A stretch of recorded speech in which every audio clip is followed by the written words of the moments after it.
a relevant man's life is defined by his value. Meaning, a relevant man's life is defined by what he values most.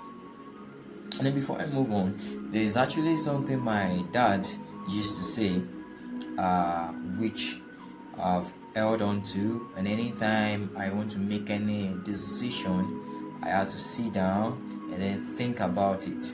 You always say, when you're about to make some certain decisions in your life, always have scale of preference.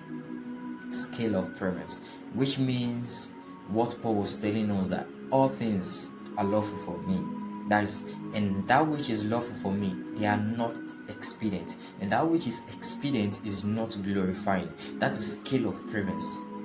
Okay, so you say, okay, the ones you need most, you value them most, and then there are some that will still be on that, and then that is how you do the placement, the positioning. So the title this morning, a relevant man's life, is determined, is defined by his value.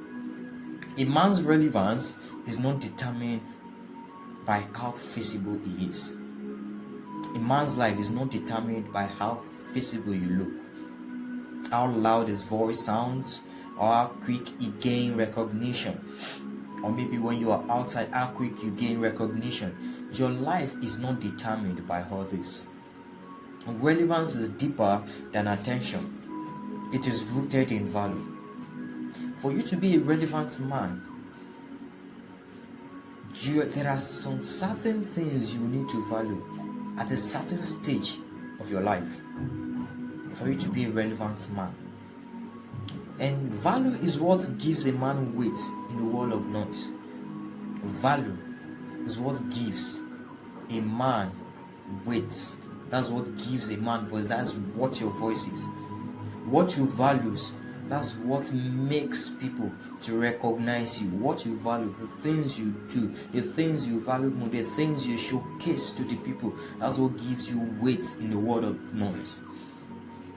It is the substance of his character. Value is a substance of your character.